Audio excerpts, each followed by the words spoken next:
Hi, my name is Matt. Today we're going to make a Scottish recipe called Millionaire Shortbread.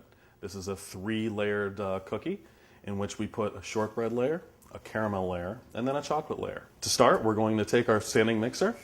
We're going to cream our butter and our sugar together. Go ahead and drop this in. Your butter, to cream a little bit better, should be at room temperature.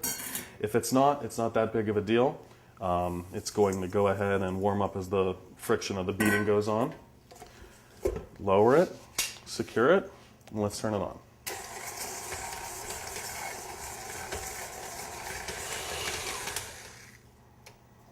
Okay, gonna give one more scrape. Butter is almost creamed, so I'm gonna integrate some of my salt. I'm using kosher salt, doesn't really matter, it should get sufficiently beaten in. Can't stress enough the importance of salt in pastries. It kind of accentuates it, it's a flavor enhancer. A lot of people will make pastries and cookies and stuff without the presence of salt, and it tends to be a little flat. But there's a nice relationship with salt and baked goods. Okay, sides are nice and scraped. See, the texture's almost there, but you can see a little bit more graininess. We're going to go a little bit longer until it's fully creamed. Okay, we're fully creamed. If you notice, kind of the texture should be very smooth. It's also going to be pale in color. That's when you know you've integrated a little bit of air and the creaming action has happened. Give one more scrape, and now we're going to add our flour.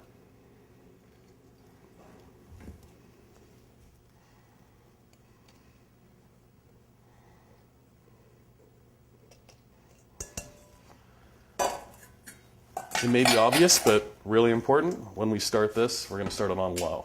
If you don't, we're going to have a whirlwind of flour going on.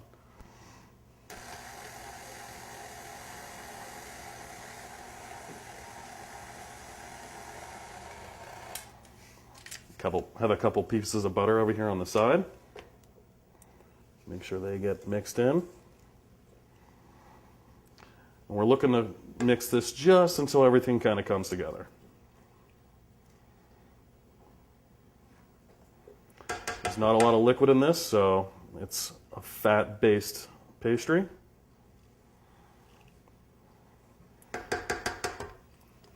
Nothing wrong with that.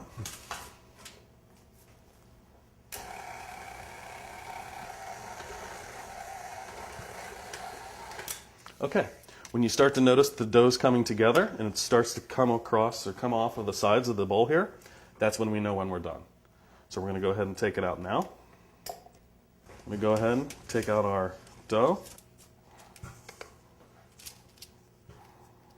So now we're going to take our dough, kind of spread it out really well. I'm trying to get a nice even layer here. I'm going to use a roller in order to get a nice smooth surface, but by no means do you have to use a roller. You can just use your fingers and press in.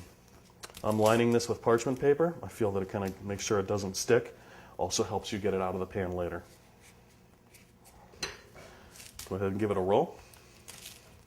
You can use any kind of rolling pin. It doesn't have to be any normal kind. You can use a regular large one, just use it this way. Again, we're just trying to get a nice even layer.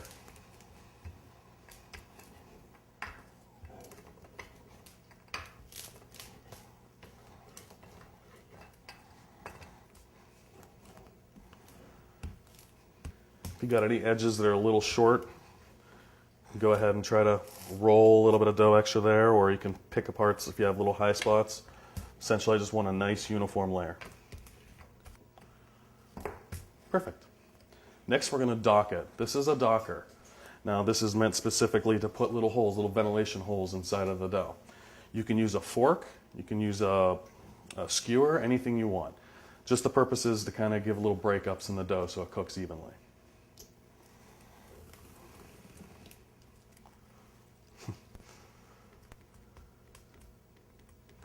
If it comes out, put it back in.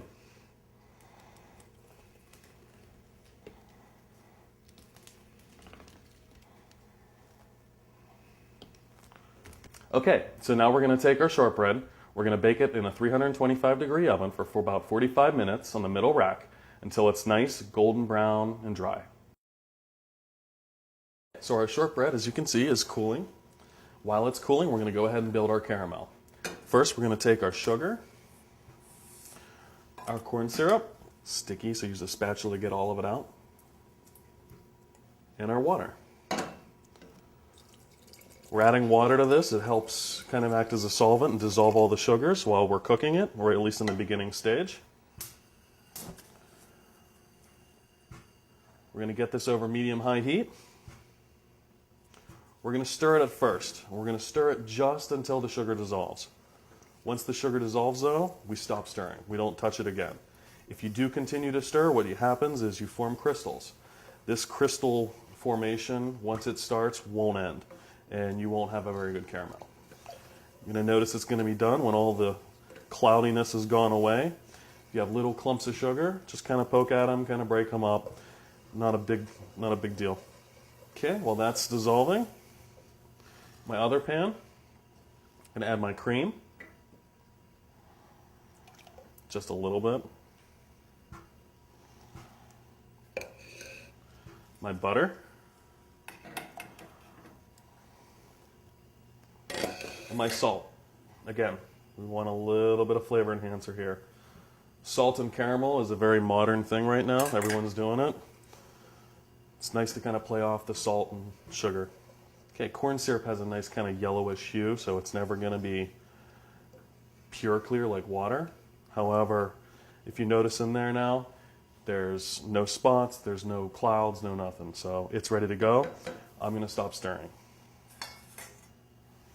And we're going to cook this till it hits a caramel stage in which the color is going to start to change.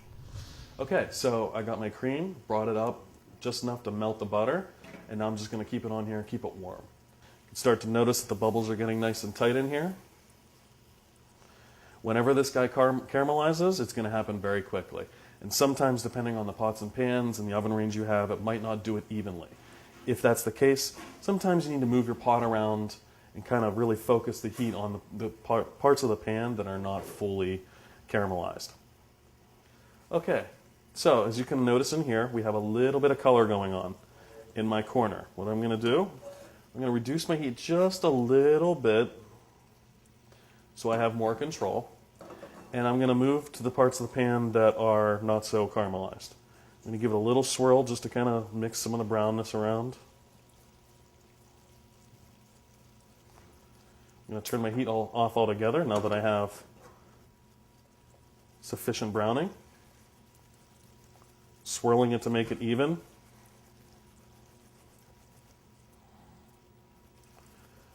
And now I'm going to add my cream. Little bit at first. This is going to be a violent little explosion.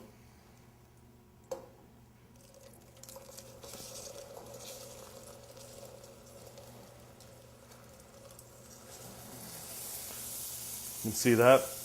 You don't want to add it all at once. You'll have a volcano.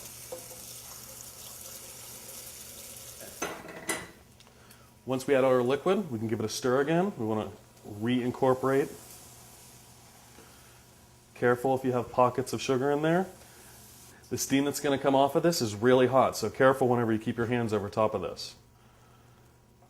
Don't stir too fast, as you might kind of loosen up some of the sugar, and it'll cause a little burst of steam to happen. Okay, once the foaming is dissipated, it's safe for me to turn the heat back on. Keep an eye on that. We're going to look to go about medium-high heat on this. So I'm going to add a candy thermometer because it's really important to get this to a firm ball stage, which is about 245 degrees.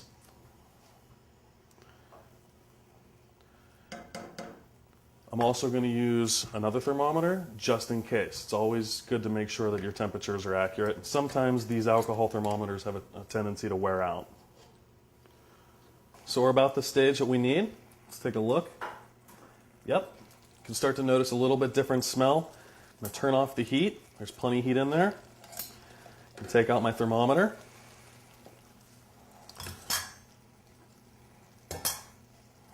I'm going to stir in my vanilla. Now it's going to bubble.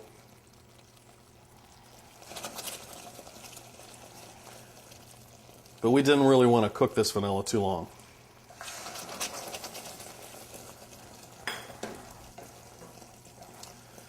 Now if you're ready for this, we're going to pour our caramel over top the shortbread.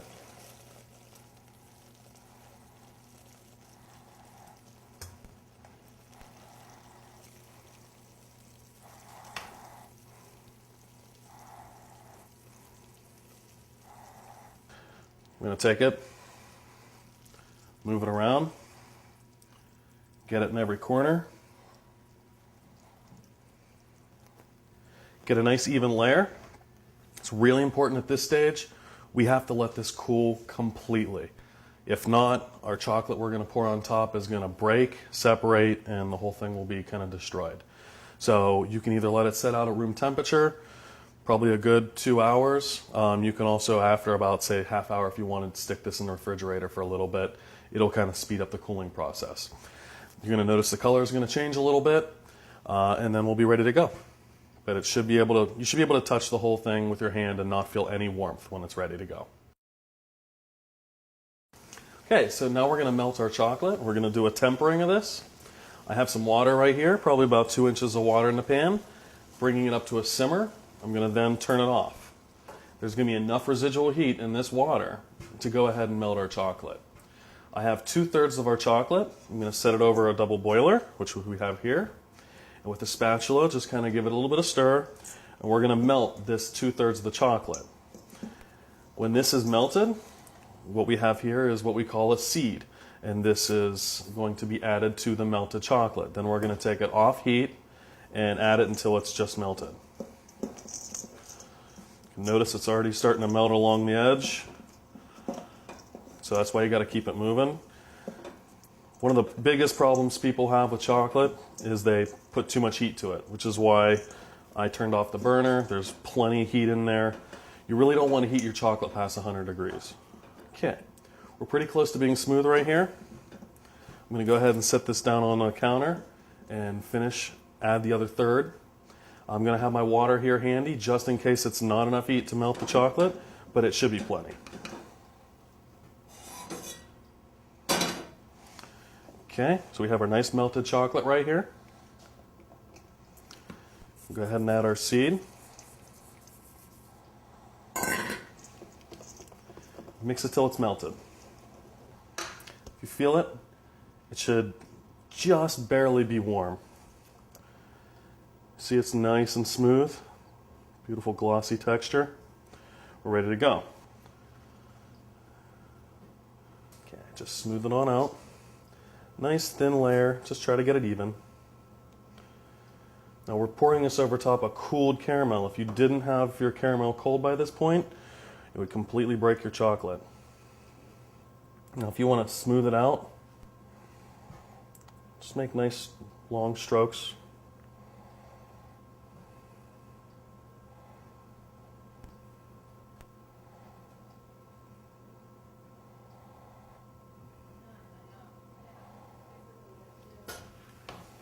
In this case, I want a nice little border.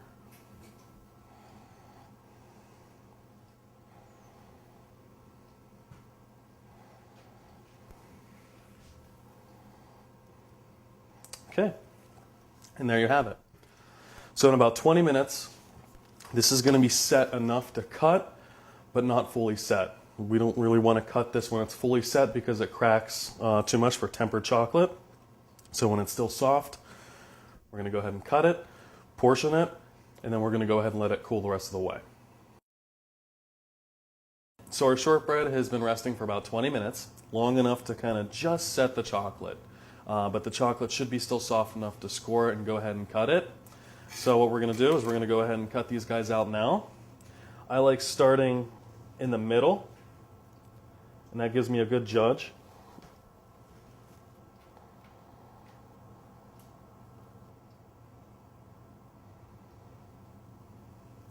Okay, now we have our chocolate scored. We can go ahead, wait, we're going to let this completely set up. Once this completely sets up, we can go ahead, cut through the shortbread, and plate and serve. What we're going to do is I'm going to cut out a few pieces for you to see. We're going to have to cut all the way through the shortbread, so use your knife, but don't go all the way down and grinding across the metal or you'll dull your knife. So start down in the hole you made, press it down. may need to run your knife along the edge here just to kind of secure it off of the edge.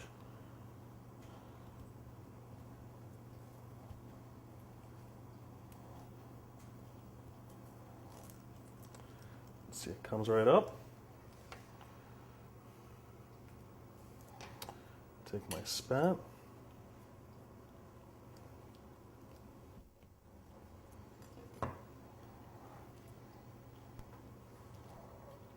Okay.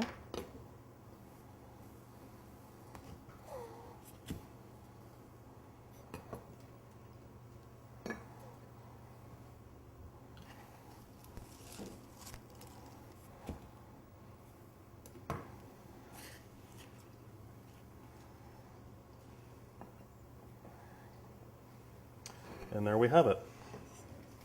Millionaire Shortbread.